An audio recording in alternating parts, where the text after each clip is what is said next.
자, 이제 시작하도록 하겠습니다. 지식산업센터 투자 제대로 알기인데, 지식산업센터에다가 솔직히 투자 이런 말 하면 원래 위험해요.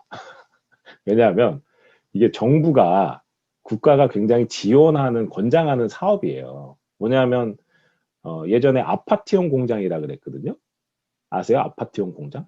공장들이 많았는데 공장에 일하는 직원들도 그렇고, 내가 출근할 때 막 굉장히 좀 허름한 단층 건물에 막 공장 단지, 우리 옛날에 구로공단에 그죠? 전태열 열사가 예? 막 분신 자살하고 이런 일이 있었잖아요. 그런데 내가 이제 막 출근하면 무슨 소리를 들어요? 공돌이 공순이 뭐 이런 소리 듣다 보니 공장들도 되도록이면 외곽으로 자꾸 빠지려고 그러고, 거기에 일하는 사람들도 자꾸 빠져나가려고 그러니까 어떻게 되겠어요? 도시가 점점 어, 비일 거 아니에요. 그래서 정부에서 생각해낸 게, 야, 효율을 높이고 현대식으로 해주면 좋겠다 해서 공장을 아파트 모양으로 만들어서, 빌딩형으로 만들어서 그 안에 공장 시설들을 넣어서 일할 수 있게 하면, 일반 우리가 빌딩에 회사 출근하듯이 가서 출근해서 일할 수 있는 그런 광경이 펼쳐질 테고, 같은 땅에 층수를 높이면 땅에 대한 효율이 높아지겠다 싶어서 아파트용 공장이라는 게 생겼어요. 근데 그런 게 이제 한 뭐 20년 전에 생겼는데, 시간이 가다 보니까 야, 이제 산업이 바뀌는데 제조업만 있는 게 아니잖아요. 그래서 지식산업, 뭐 IT도 있고 컨텐츠 사업도 있고 이런 거 있죠. 지식산업. 지식을 베이스로 하는 산업들도 이런 빌딩형 시설에 들어와서 일할 수 있게 해야겠다 해서 정부에서 지식산업센터라고 2010년 4월 달에 이름을 바꿉니다. 그래서 이제는 하다못해 경영 컨설팅이라는 업종으로도 제가 이런 건물에 입주를 할 수가 있어요. 근데 또 재밌는 건 기업만 이걸 사는 게 아니라 개인들도 이걸 투자로 사든 뭐 실제로 내가 사용하기 위해서 사든 이런 게 가능합니다. 다만 산업단지하고 산업단지 아닌 데가 있다. 이거 뒤에서 조금 설명을 드리도록 할게요. 잠깐만요. 제가 채팅창을 잃어버렸어. 채팅창 어디 있니? 잠깐만요. 채팅창 꺼내놓고 할게요.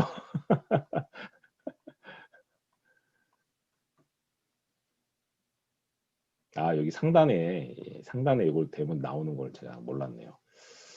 지난번에 몇 번 해보고 알았다고 생각했는데 아직 익숙치 않은가 봅니다.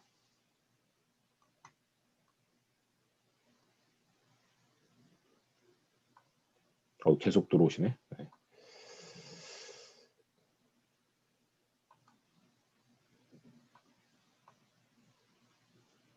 예, 이제 가보도록 하겠습니다. 자, 도대체 왜 이렇게 지식산업센터가 요즘 인기가 있다고 하는 거냐? 혹시 체감하세요? 지식산업센터가 요즘 인기가 있다?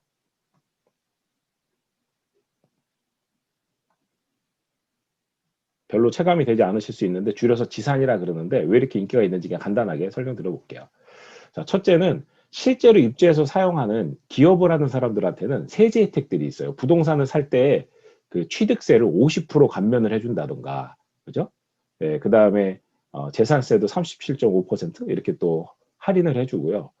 과밀 억제 지역에 있다가 비과밀 억제 지역, 일반 지역이나 또는 성장 권역 이런 데로 내가 시설을 이전해서 들어가면, 심지어는 법인세를 4년간 제로로 해주고 2년간 50% 할인해서 토탈 500%를 면제를 해줘요. 그러니까 그만큼 기업에 대한 혜택들이 많다는 거죠. 그러니까 실제 사업하는 사람은, 옛날부터 보면 사무실 그러면 사람들의 개념이 다 생각이 빌려서 임대로 내거든요. 오늘도 마곡에 있는데 갔다 왔는데 사무실 엄청 큰데 계속 평생 임대로 쓰고 있어요. 이거 왜 안 사냐 그랬더니 그런 생각을 안 해봤대요. 그런 거거든요. 예, 근데 실제로는 어, 인류가 생기고 나서 인류가 생기고 나서 임대료가 이자보다 쌌던 적은 없어요. 그럼 거꾸로 생각하면 내가 사서 이자를 내는 게 임대료 내는 것보다 훨씬 싸거든요. 게다가 저금리거든요. 그래서 이런 부분 때문에 있고요. 두 번째는 계약금 10%면 분양을 하는 물건은 계약금 10%면 내 걸로 만들 수가 있어요. 10%. 그럼 내가 2억짜리면 2천만 원이면 되고 3억짜리면 3천만 원이면 되는 거거든요. 그래서 진정 소액 투자로 뭔가를 이제 하기에 굉장히 용이하다. 네, 그런 거고, 이제 뒤에서 이제 그것도 따로 말씀드릴게요. 그리고 대출도 80% 안팎이라고 했는데 뭐 80% 이상도 나옵니다. 최근에 저기 부산 쪽에서 부동산 투자 무슨 모임이 있어요. 왜 유명한 분 밑에 팔로워들이 같이 다 모임이 있는데 거기서 한 분이 어떻게 하다가 지식산업센터를 저희한테 산 거예요. 그랬는데 그분이 가서 모임에 야 이런 게 있다 설명했더니 대출이 80% 이상 나와? 그러더니 10분이 얘기를 듣고 한 분만 서울에 오고 9분은 오질 않았어요. 근데 오신 분이 같이 막 현장을 막 답사를 돌고 나서 딱 하는 얘기가 이게 사기가 아니었네요? 이러는 거예요. 어, 사람들이 모르는 거예요. 그러니까 얘기를 해도 안 믿어. 거짓말인 줄 알고. 근데 지금 현재 지식산업센터는 거의 80% 이상 대출이 나오기 때문에 레버리지 효과가 여전히 작동을 하고 있다. 이렇게 보시고요.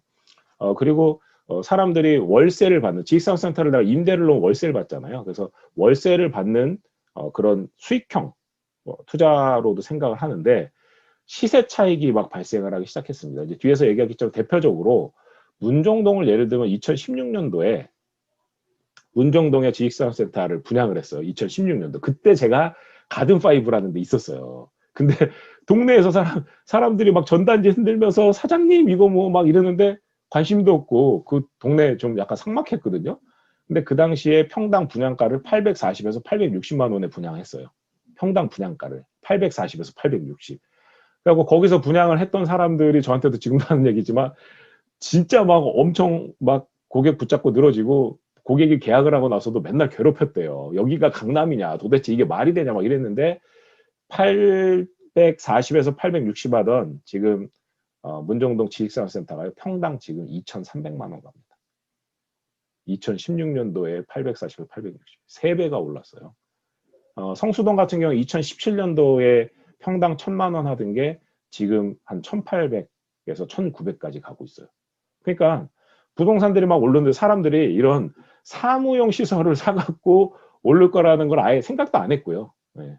그냥 임대로 잘 나온다고 생각을 한 거죠. 네. 어쨌든 그런 게 지금 되는데 수익형과 월세를 받는 수익형과 시세차익 둘 다가 가능한데 요즘은 이제 시세 차익이 많이 발생하면서 둘 중에 하나를 좀 선택해야 되는 상황이기는 해요. 내가 월세 수익보다는 시세 차익을 집중할 건지 아니면 시세 차익보다는 일단 월세를 잘 받는 걸 집중할 건지 이런 물건별로 좀 차이가 있습니다.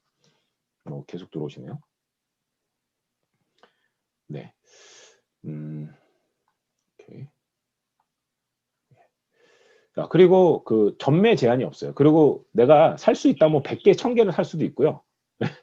그리고 되파는 왜 우리가 분양권 산 다음에 입주하기 전에 이 분양권을 되판다 그러잖아요. 그 전매한다 그러거든요. 그러니까 등기를 치지 않고 예, 전매도 제한이 없습니다. 예, 그리고 주변 동네 시세 대비해서요. 똑같은 사무실로 치면 일반적으로 지식산업센터가 분양할 당시 평당가가 더 저렴하고요. 그리고 지식산업센터들이 웬만치 규모가 있고 관리가 잘 되는 체제를 갖추고 있어요. 그래서 관리비도 일반적으로 더 저렴합니다. 그러니까 임대를 놓을 때도 장점이 있는 거죠. 똑같은 사업하는 사람이 일반 사무실보다는 지식산업센터로 들어가는 선호도가 높고 한 번 들어가면 잘 안 나오게 되는 아주 마성의 매력을 갖고 있어요. 또 들어오시네. 네. 그리고 이제 주차 공간도 굉장히 여유롭고 한 게 일반적으로 법정 대비 주차 비율을 따질 때, 뭐 예를 들어서 뭐 다른 뭐 오피스텔이나 이런 것들이 법정 대비 뭐 주차 비율이 뭐 한 60%, 70%뭐 이렇게 된다고 치면, 이 지식산업센터는 화물 운반 이런 걸 많이 하다 보니까 화물 차가 좀 다니고 이래야 되면 어떻게 되겠어요, 상식적으로? 일단 주차도 좀 넓고요. 주차 대수 비율도 일반적으로 거의 한, 150%, 법정 대비 150%에서 많게는 한 280%까지 확보를 합니다. 굉장히 편리하게 돼 있죠. 드라이브인이라 그래서 차가 빙글빙글 돌아갔고요. 직접 사무실 앞에다가 차를 갖다 댈 수 있는 그런 정도의 드라이브인 시설도 또 갖추기도 해요. 예, 제가 여기 다른 분 소리가 나서 다른 분 일괄 음소거를 한번 해야 되겠네요.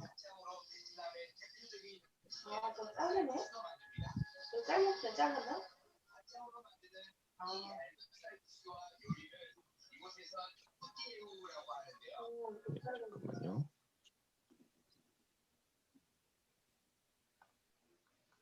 네, 됐습니다.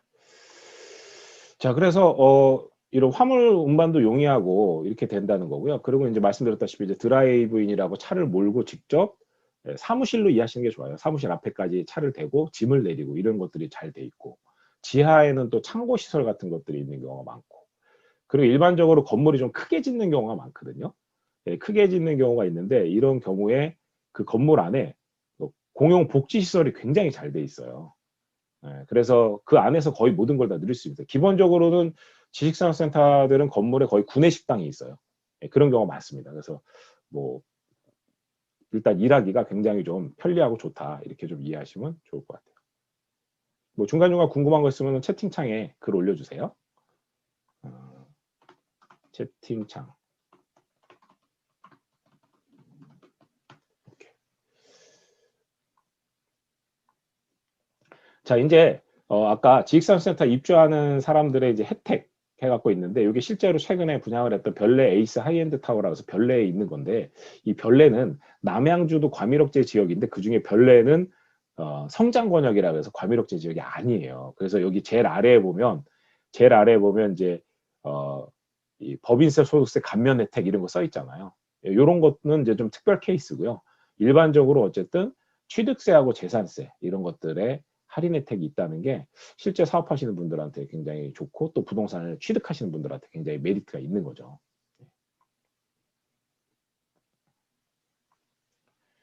자, 이제 지식산업센터 현황들에 대해서 한번 말씀드려 보겠습니다. 지금 몇 분 정도 오셨는지 잠깐 보고요. 네네. 좋습니다. 네.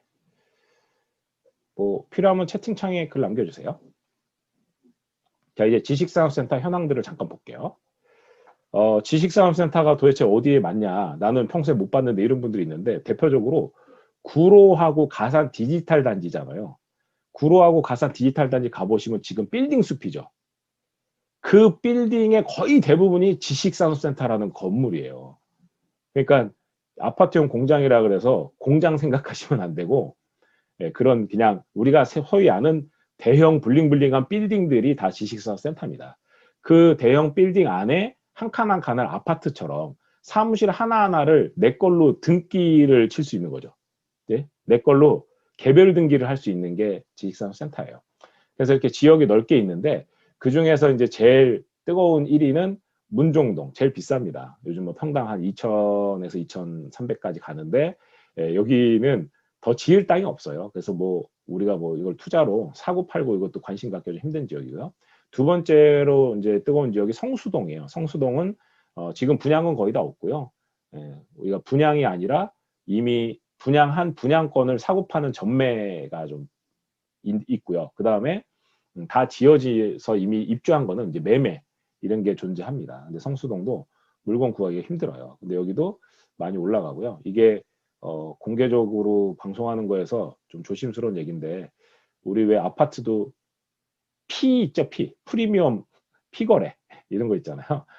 지산도 이렇게 뜨거운 동네들은 피거래를 해요, 피거래. 근데 그게 아시다시피 뭐 피거래를 정상적으로 세금 내는 게 아니라 현찰 주고 받고 이런 일들을 하잖아요. 그래서 성수동이 이제 그런 대표적인 지역 중에 하나고요. 그 다음에 이제 서울의 영등포. 그래서 문정, 성수, 영등포 정도가 좀 뜨거운 지역입니다.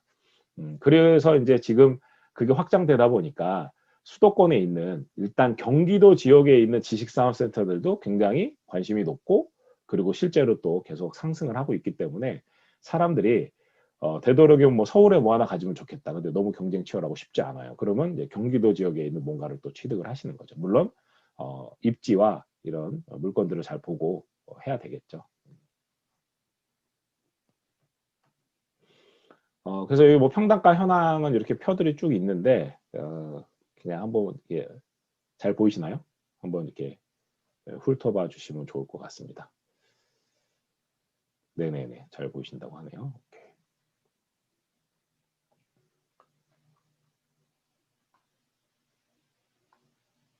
저도 그 뉴스 봤습니다.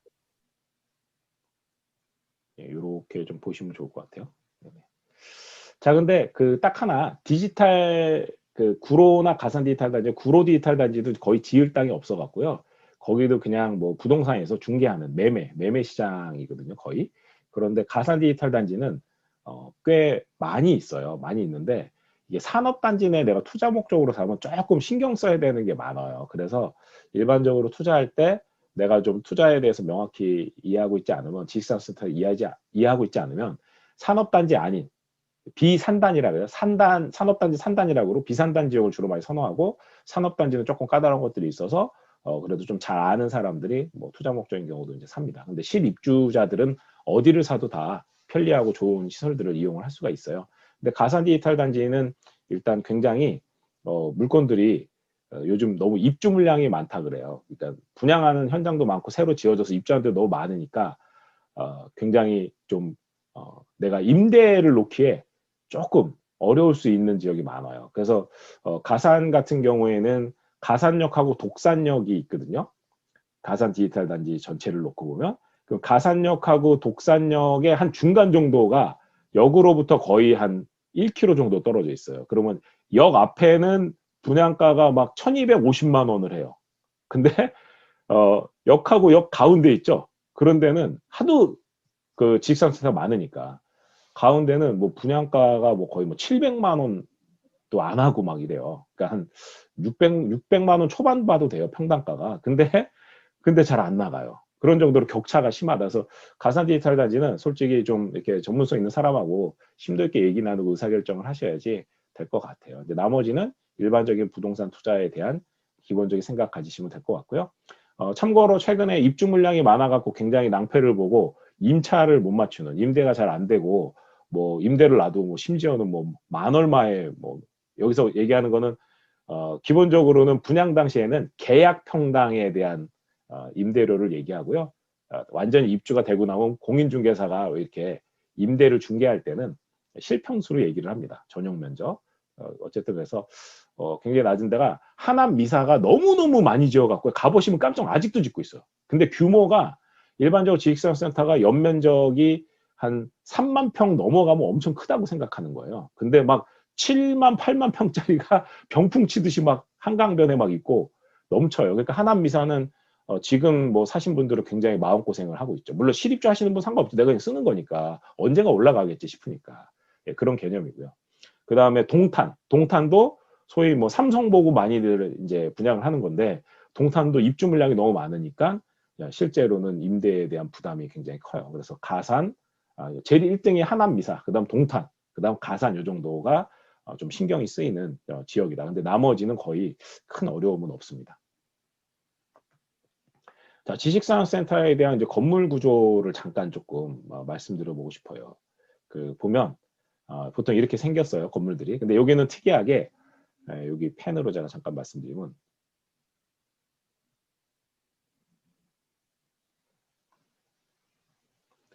여기 이제 뒤에 있는 요 혹시 펜 그려지는 거 보이시나요? 네, 잘 보입니다. 네네네. 예, 그리고 저 말고 또 네네. 이경치라고 또 하나 이름 뜬 게 저희 아들인 것 같아요. 네네, 알겠습니다. 네. 예, 여기 그래서 뒤에 보면 요게 지식산업센터고, 여기 아래도 지식산업센터인데, 우리 지식산업센터는 간단히 얘기하면 지산 이렇게 줄여서 얘기하는데, 일반적으로 지산의 공장 시설이라 그래요. 우리가 생각하는 사무실, 커다란 사무실이 지산의 공장이에요. 그리고 드라이브인이라고 차를 몰고 돌아가는 여기도 똑같이 지산의 공장 사무실인데, 여기는 차를 몰고 직접 그 주차를 하고 그냥 파레트라 그러죠. 끌어갖고 짐을 옮길 수 있는 데고, 요런 데는 화물 엘리베이터를 타고 올라가는 데에 해당하겠죠. 여기는 특이하게 중간에 지상 주차장이 있어요. 여기가 4층이거든요. 4층. 3층까지는 요 실내라고 보면 위에가 4층이 뚫린대요. 그리고 여기에 기숙사가 있어요. 그래서 이런 게 있고, 그다음 1층은 보통 상가가 있습니다. 1층은.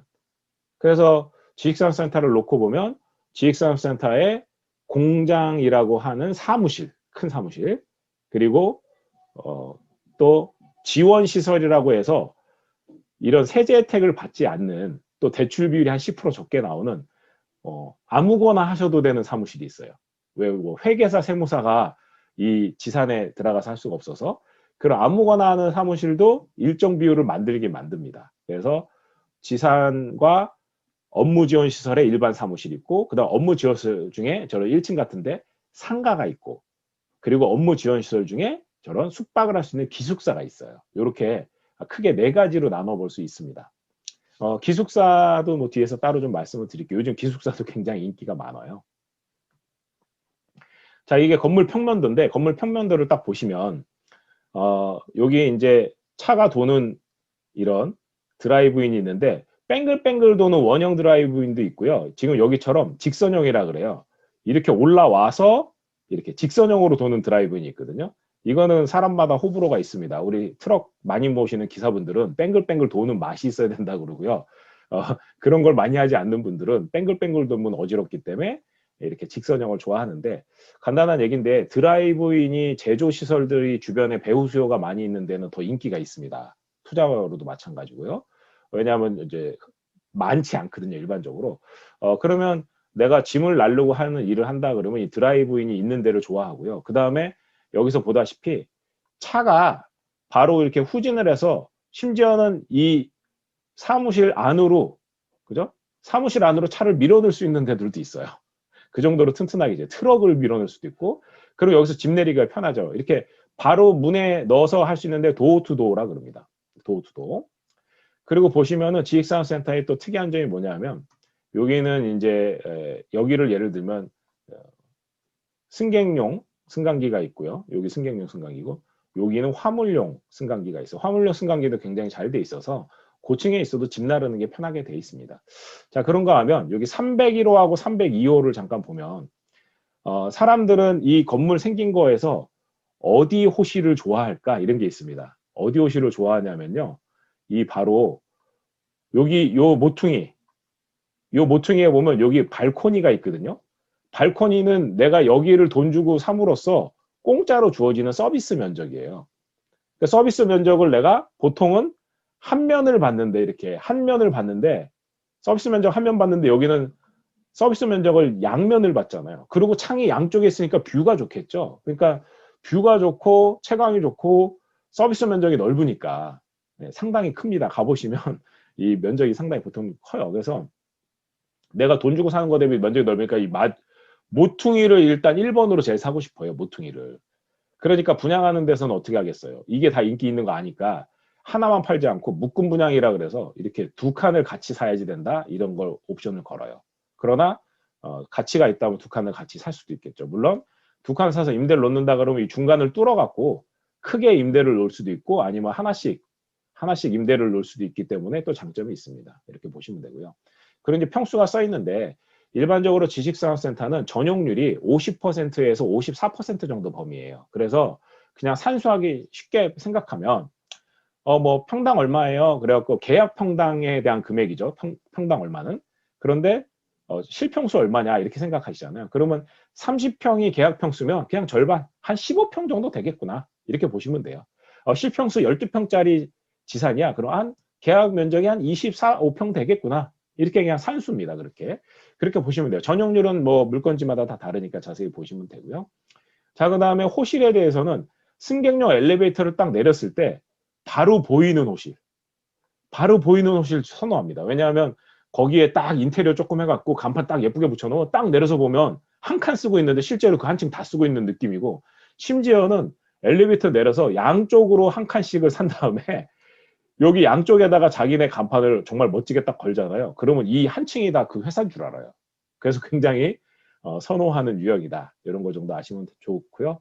그 다음에 향은 동서남북 향에 대한 호불호가 좀 있는데, 사무용으로 쓰시는 경우에는 북향도 좋아해요. 왜냐하면 햇빛이 안 드는 게, 특히 컴퓨터 많이 쓰는 업종들은 빛 많이 들면 피곤하거든요. 오늘도 어디 갔는데 서향인데 햇볕이 해 질 때 누워져 갖고 뚫고 들어오니까 여름에 거의 비닐하우스 온실 효과가 나갖고 직원들이 엄청 컴플레인 심했다고 해요. 그래서 집하고는 좀 다릅니다. 여러분이 집은 빨래 말리고 이러려고 그러면 일단 남양, 그다음 따뜻하고 이런 건데, 사무실은 요즘 이런 냉난방 시설이 잘 돼 있고, 또 이런 지산들은 일반적으로 그 사용하는 전기료도 싸요. 예, 전기료도 싸갖고 잘 돼 있어서 크게 그 향은 내가 뷰 보고 향도 보고 여기 위치도 보고 뭐 앞에 건물이 가리지 않는지 뭐 이런 것도 보고 해서 내가 의사결정을 좀 하는 게 좋다. 그래서 현장을 가보고 또 뭐 저 같은 사람하고 같이 제가 같이 현장 임장한다 그러거든요. 현장 답사 여행을 시켜드려요. 제가 원래 여행사였잖아요. 그래서 함께 여행을 다니면서 다 보고 설명을 드리면 그게 거의 과외 수준입니다. 그래서 실제로는 뭐 이게 저희가 코로나 아니면 33만 원 받고 투어를 시켜드리는 그런 것도 하는데 지금 그냥 코로나라서 어차피 그냥 한두 명 같이 얘기하니까 그냥 이렇게 도와드리고 합니다. 여기까지 혹시 궁금한 거 있으세요?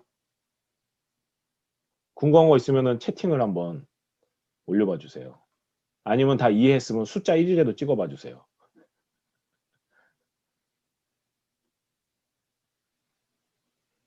제가 이 슬라이드를 띄워놓으면 채팅이 잘 안 뜨나 이런 걱정이 있어요. 네, 다 됐을까요, 그럼?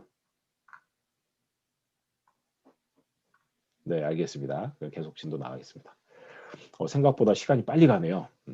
빨리 얘기하겠습니다. 그리고 지식산업센터들, 지산들은 층고가 높은 데들이 많아요. 일반적으로 제조용이니까 심지어는 6m짜리 층고. 우리 새로 건물 지었을 때 1층에 갔는데 엄청 천장 높은 이런 1층에 뭐 카페나 이런 데 가는 경우 있죠. 레스토랑. 그런 것처럼 층고가 엄청 높은데 그런 거 사람들 어떤 욕구가 있냐. 복층을 만들어 쓰고 싶어요. 근데 이 복층은 법적인 것들이 있습니다. 1.5m보다 그 높으면 안 돼요. 그래서 이 실제로 이렇게 수그릴 정도밖에 안 돼야 되거든요.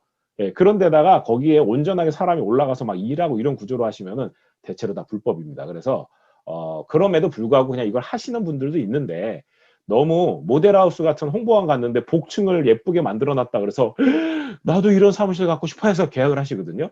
근데 무조건 그렇게 하시면 절대 안 된다. 그래서 전문가하고 잘 상의를 하시고 이게 옳고 그른지 이런 걸 보고 하셔야 됩니다. 그래서 최근에는 좀 이제 자세히 봐서 내가 짐을 쌓아놓는 렉을 만들어서 쌓거나 복층을 이렇게 그 철망식의 바닥이 돼 있는 그런 식으로 해서 짐을 좀 올려놓고 짐을 정리하고 이렇게 이제 하거나 이런 용도 정도는 괜찮은데 완전히 거기서 사무실을 두 개 층 쓰듯이 하는 것은 연면적이라는 데 영향을 미치기 때문에 어려울 수 있습니다. 그래서 그런 부분들은 좀 조심하셔야 되고요.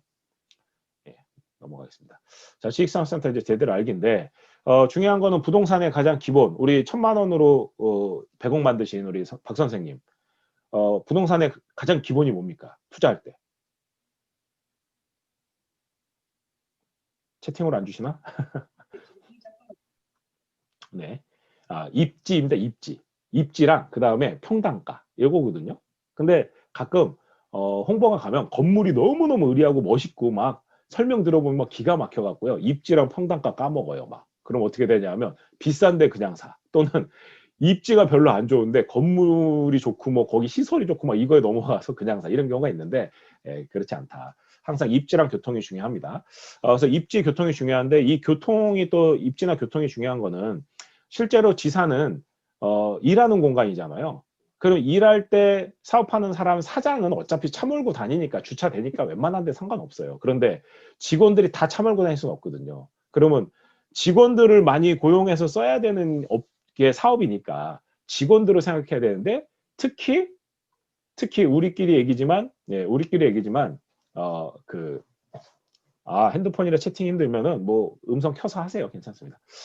특히 그래서 우리가 남직원 여직원 이러면 요즘 그 성차별 같은 발언에서 안 되는데 일단은 그냥 이쪽 계통에서 하는 얘기가 여성 직원분들이 좋아할 만한 출퇴근하기 좋을 만한 교통과 입지가 결국 좋은 거다 이런 얘기가 있어요. 예를 들어 성수동에 아시다시피 뭐 대림창고부터 해서 뭐 엄청 막 블링블링하고 막 옛날 공장이나 창고를 엄청 예쁘게 만드는 레스토랑 카페들이 너무 좋으니까 그 동네에 근무하면 안 관둬요. 왜냐하면 끝나가서 나가면 정말 놀기 좋고 막 데이트하기 좋고 친구들 불러서 회식하기 좋고 막 그런 분위기거든요. 그래서 그만큼 중요하다. 그래서 직주 근접이 우리가 아파트에서도 굉장히 중요한 요소지만 역시나 여기도 직주 근접, 그죠? 직장과 집이 가깝든지 적어도 출퇴근이 편하든지 이런 게 돼야 되는 거죠.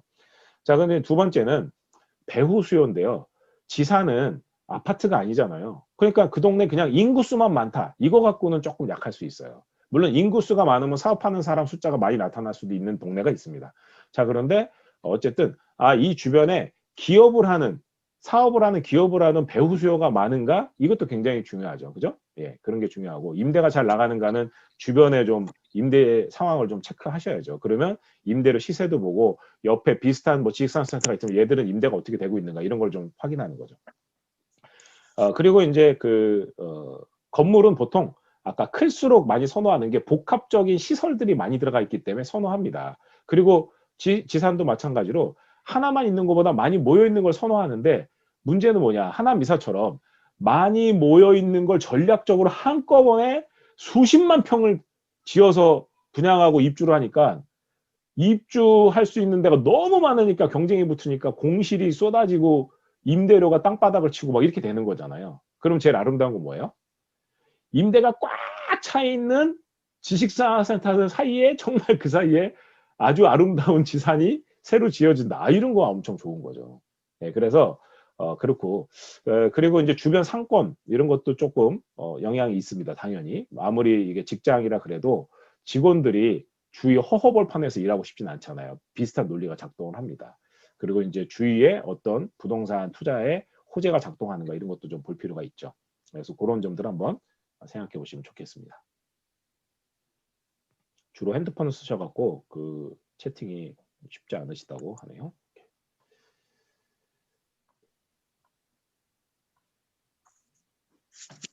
네.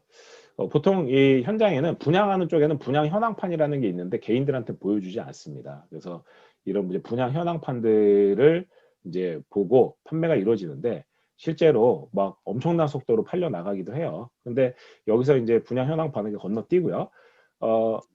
결국에 뭐냐면 좀 괜찮은 물건은 분양하는 데서는 이게 막 엄청 빨리 팔리니까 내가 오늘 가서 봤는데 여기 되게 좋은 것 같아. 예를 들어서 여기 안양천 뷰가 예쁘고 여기는 모퉁이 호실이고 막 되게 좋은 것 같아서 그러면 내가 집에 가서 뭐 배우자랑 좀 얘기를 나누고 연락을 드릴게. 내일 연락 드릴게 하고 집에 갔어요. 근데 내가 되게 괜찮다고 느꼈잖아요. 근데 거기 사람이 인기가 있어. 그러면 내일 아침에 연락을 하면 어떻게 되냐면 없어요. 그래서 제일 좋은 건 청약금이라는 제도가 있습니다. 뭐냐면 내가 저걸 사고 싶을 때 가예약하는 거예요. 일반적으로 대부분의 현장은 500만 원 정도만 보내면 가예약을 할 수가 있거든요. 그러면 3일 정도의 시간을 줍니다. 그러니까 이게 마음에 들었어. 그리고 일단 500만 원을 쏴요. 그러고 나서 집에 가서 얘기 나누고 주변도 더 좀 확인하고 재확인한다 확신이 들면 그러면 이제 정식 계약이라는 걸 할 때 10%를 이제 내게 되는 거죠. 그렇게 이제 보시면 되고요. 이제 지산을 계약해서 임대까지에 대한 절차를 제가 적어 놓긴 했는데 그냥 제목만 보고 간단히 말씀드리면 아까 내가 이걸 분양받을게요 하는 경우에는 하고 나서 정식 계약서를 쓰면서 10%의 계약금을 내면 이제부터는 내 돈이 예를 들어 보통 분양을 30개월 전부터 일반적으로 30개월 전부터 24개월 전에 하거든요. 그러면 오늘 내가 이걸 분양을 받았다면 보통 2년 정도 뒤에 입주를 하는 거예요. 준공 입주가 2년 정도 뒤거든요. 그러면 오늘 내가 이거를 이 평당까지 샀다면 2년 동안은 내 돈 10원도 안 들고 계속 기다리고 있으면 이게 오르면 미래의 시간을 산 거죠. 시간 가치를. 이런 일이 벌어지는 거죠. 그래서 하고 중도금을 이제 주기별로 보통 뭐 분기나 이렇게 주기별로 중도금을 이제 자설을 한번 하면 중도금이 오토매틱으로 계속 이렇게 대출이 나오는데 보통 그 대출 나오는 게 토탈 금액의 40% 내지 50%가 대출이 나옵니다. 중도금으로. 그럼 이 중도금들은 다 무이자예요. 그 왜 무이자냐? 실제로 분양하는 데서 시행사가 자기네 협력 은행을 정해요. 은행이 1금융인 경우도 있고 뭐 상호저축은행 같은 저축은행인 경우도 있습니다. 근데 이걸 정해서 여기서 대출을 일으켜 주는데 그 이자를 시행사가 다 내줘요. 그래서 이자가 제로인 거예요. 그러니까 내가 10%돈 내고 나서 마지막에 입주할 때 잔금 치를 때 그때 전체 대출 이렇게 해서 전체 대출 비율이 80%냐 뭐 85%냐 이런 얘기를 하게 되는 거거든요. 그러면 잔금을 10%더 치르냐 5%더 치르냐 이렇게 되는 거고 뭐 임대를 빨리 맞추면 임대 보증금 받아갖고도 어떻게 될 수도 있겠지만 어쨌든 그 정도 프로세스로 진행이 됩니다. 근데 지식산업센터는 기본적으로 아까 사업이라 그래서 내가 계약을 한 다음에요. 그 계약서를 갖고 사업자, 일반적으로는 개인 사업자를 많이 내요. 근데 내가 법인이 있어서 계속 산다. 법인도 됩니다만 일반적으로 그 내가 산 호실, 그 한 칸에 대해서 개인 사업자를 등록을 하고 개인 사업자 자체를 사업 개시일이 준공 후 2개월의 그 입주의 여유를 주거든요. 그래서 2개월 뒤에 사업을 개시한다라고 해서 사업자 등록을 하면 이제 할 일은 끝난 겁니다. 물론 이런 것도 귀찮고 어려우면요. 저희 회계사가 55,000원 받고 입주할 때까지 모든 걸 다 해드려요. 그리고 또 재밌는 거는 이때 계약금 낼 때도 부가가치세가 있습니다. 부가가치세는 땅에 대해서는 부가세가 없고요. 건물에 대해서만 있는데 일반적으로 전체 금액의 한 0.7% 안팎인데 물건지별로 달라요. 어쨌든 내가 돈을 냈어요. 그럼 거기에 부가세 포함되어 있는 거를 바로 돌려받을 수 있어요. 조기환급 신청이라고 해서 이런 일도 다 토탈 금액 55,000원 받고 해드리고 있어요. 이거 55,000원 방송 나오면 안 되는데 어쨌든 뭐 그런 게 있습니다. 그래서 생각보다 간단하게 내가 낸 돈에서 부가세를 돌려받고요. 또 재밌는 건 중도금 대출 무이자로 나오잖아요. 거기에도 부가세까지 포함해서 나오거든요. 그리고 부가세 환급 받으면 어떻게 돼요? 공짜로 그게 일단 내 통장에 가 있어요. 그러니까 실제로 내가 투자한 원금이 지극히 적게 드는 게 되는 거죠. 네. 그러고 나서 이제 잔금을 치르는데 개념은 중도금 대출은 아직 등기를 친 게 아니기 때문에 약간 구조는 신용대출 구조를 갖고 있습니다. 신용대출이다라고 할 수는 없습니다. 그런데 어쨌든 신용대출의 구조를 갖고 있다. 근데 잔금 치를 때 등기를 하니까 그때는 완전히 완벽하게 담보대출이다. 이렇게 보시면 될 겁니다. 자, 그래서 뭐 그 정도 보시면 되고요. 넘어갈게요. 그리고 이제 뭐 임대를 잘 맞추려고 그러면 인테리어를 살짝 하는 경우들이 있어요. 서로 임대 경쟁이다.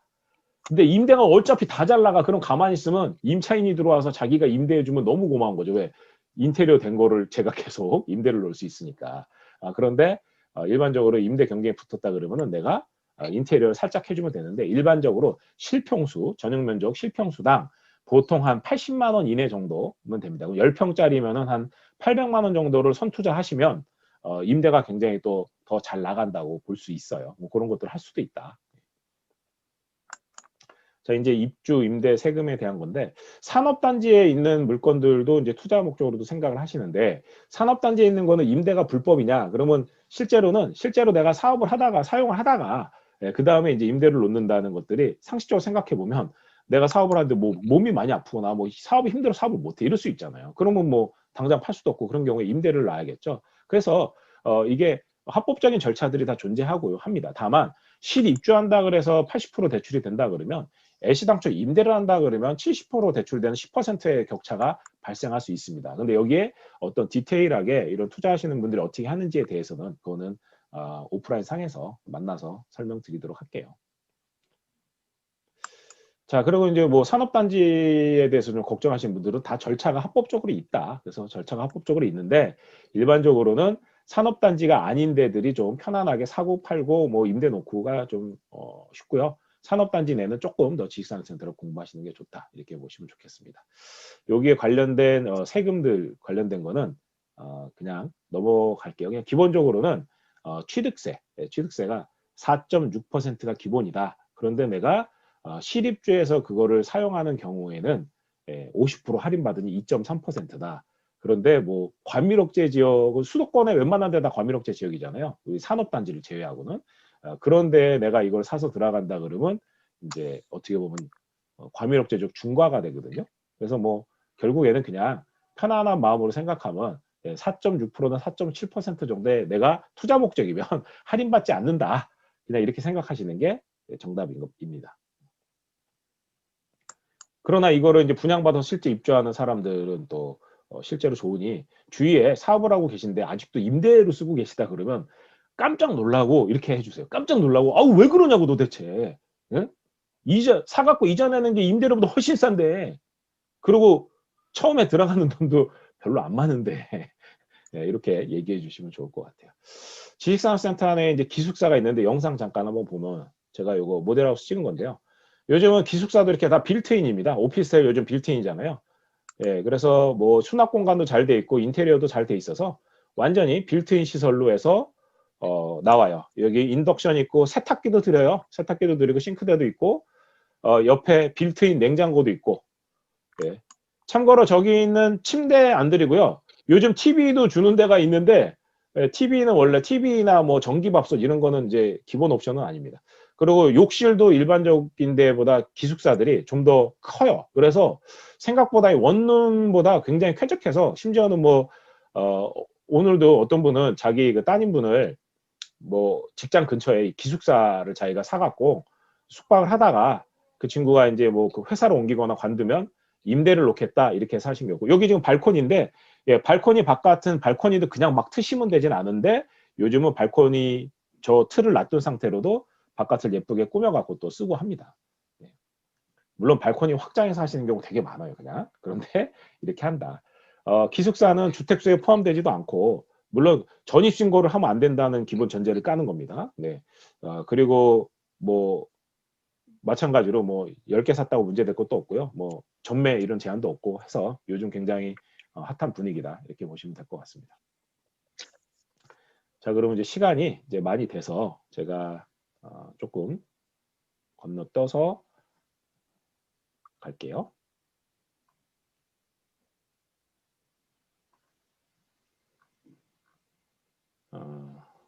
요거 투자 물건에 대한 얘기를 잠깐 말씀드리면 서울의 뭐 뜨거운 현장들은 막 평당 뭐 2,300만 원까지도 간다 그랬잖아요. 근데 최근에 이제 분양한 데들도 보면 예를 들어서 선유도나 이렇게 한강이나 안양천 뷰를 갖고 있고 막 이런 데들은요 굉장히 인기가 올라가 갖고요 분양을 받은 다음에 실제로 입주하기 전에 막 가격이 올라서 피가 붙어서 피거래가 막 돼요. 그래서 뭐 평당 뭐 100만 원, 150만 원 이런 호실당 500, 호실당 1000 이러다가 잘 되면 평당 뭐 100에서 150 막 이러고 요즘 뭐 성수동 같은 데는 뭐 심지어는 뭐 400만 원도 붙었다는 데가 있는데 그러면 뭐 내가 뭐 7평수 10평짜리 갖고 있으면 계약 평수가 20평이니까 그러면 뭐 몇천만 원을 버는 일이 벌어지는 거죠. 그래서 실제로 굉장히 잘 된 경우는 10% 계약금 내고 피가 붙으면 뭐 계약금 예를 들어 3천만 원 냈는데 피가 뭐 한 2천에서 한 4천 정도 붙고 이런 일이 생길 수도 있어요.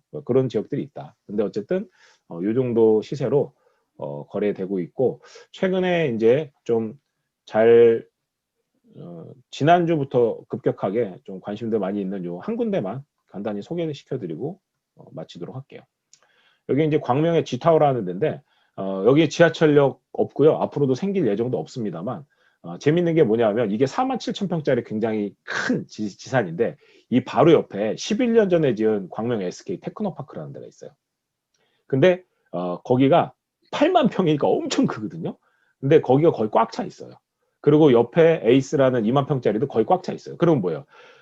10년, 11년 된 아주 오래된 지산에 거의 꽉 차 있고, 예, 뭐 그런데 거기에 매매가 대비해 갖고 여기가 조금 비싼 정도 수준인데 중요한 건 분양이라는 거는 내가 거의 2년 뒤 거를 지금 사는 개념이잖아요. 그러면 지금 10% 내놓고 2년이라는 시간을 기다리니까 장점이 있죠. 그런데 중요한 거는 이 동네가 광명시 좀 이해하시면 그 하안동, 소화동인데 소화동 쪽에 있는데 원래 철산동에서는 하안동, 소화동을 좀 덜 산다고 이렇게 좀 이렇게 막 그랬는데 요즘 다 이제 발달을 하면서 있는데 중요한 거는 여기에 메가박스 12개 상영관이 입점을 하는데 뭐 락볼링장도 있고 뭐 여러 가지 시설이 있는데 이 상가가 어마어마하게 입점을 하다 보니 이 지역의 하안동, 소화동에 있는 사람들이 영화 보러 가려면 원래 저기 광명역 CGV가 생기는데 거길 가면 되는데 멀잖아요. 그 중간에 있기 때문에 이쪽으로 몰릴 가능성이 높아서 여기에 대한 또 기대치가 높이 있는 곳이고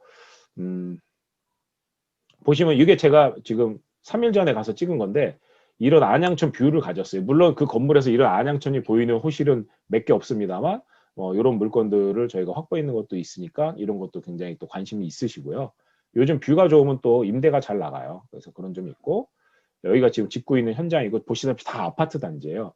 당연한 얘기지만 여기 대부분 아파트 단지고 원룸 이런 시설이 별로 없고 공장들이나 이런 기업들이 많이 있는 곳인데 원룸이 별로 없다면 뭐가 생각나요? 여기에 기숙사가 있거든요. 기숙사가 안양천을 보고 있어요. 뷰 좋죠. 그러니까 뷰 좋고 이런 시설이 없으니까 별로 사람들이 서로 갖고 싶겠죠. 그래서 기숙사는 뭐 지산을 좀 사신 분들한테 기회를 드린다 뭐 이 정도로 인기가 있는 곳이기도 합니다. 예, 그래서 여기 이제 이렇게 위치인데 간단히 보시면은 일단은 이게 서남권이 그동안 각광을 받지 못했던 거는 지하철이 없어서였는데요. 여기 그 신안산선역이 이 안양천 서울 쪽에 이제 뚫리는 지역부터 해갖고 있는데 그 신안산선역이 굉장히 좋은 지하철이 뚫립니다. 10호선이라고 하는 데가 거기가 1, 2, 3, 4, 5, 6, 7, 9호선이 가로지르는 노선이에요. 8호선 빼고 다 지나갑니다. 그리고 도로로는 여기 펜을 잠깐 네, 도로로는 여기 안양천을 따라갔고요. 서부간선도로 지하화 구간이 있어요. 성산대교 넘어갖고 지하로 들어가거든요. 그러면 복층으로 돼갖고 지하는 무정차 신호등 없이 가고요. 지상은 신호등 있는 길로 가서 그동안 서부간선도로가 항상 막혔는데 이 서부간선도로가 굉장히 이제 교통이 좀 원활해질 걸로 예상하는 게 내년도에 개통이 됩니다. 그리고 이게 서해안고속도로로 이어지기 때문에 굉장히 사업하시는 분들한테 또 괜찮고요. 그리고 이제 이쪽에 결정적으로 강남 순환 고속도로 아시죠? 혹시 이거 타보셨으면 오히려 여기서 그 뭐 종로나 이런 거 가는 때는 차가 많이 막히는데요. 강남 순환 고속도로를 딱 고속도로까지 거리가 차로 2, 3분 걸리고요. 강남 순환 고속도로 여기서 딱 들어가면 제가 한 열 몇 번 왔다 갔기 때 시간 재보면요. 양재 IC까지 13분 걸리고 수서까지 거의 20분이면 갑니다. 물론 중간에도 빠지는 데들이 있어요. 그래서 오히려 그런 데로 왔다 갔다 할 때 굉장히 좋고요. 그것도 바로 밑에 제2경인고속도로가 있어요. 제2경인고속도로 타고 거의 이제 저쪽 뭐야 뭐 남양주 뭐 의정부까지 뺑글 돌아서 갈 수도 있고 이런 도로들이 있고요. 예, 그런 점들이 굉장히 좀 잘 돼 있는 곳입니다. 그래서 여기서 뭐 대중교통은 뭐 지하철은 없지만 버스로 다니고 이렇게 하고요.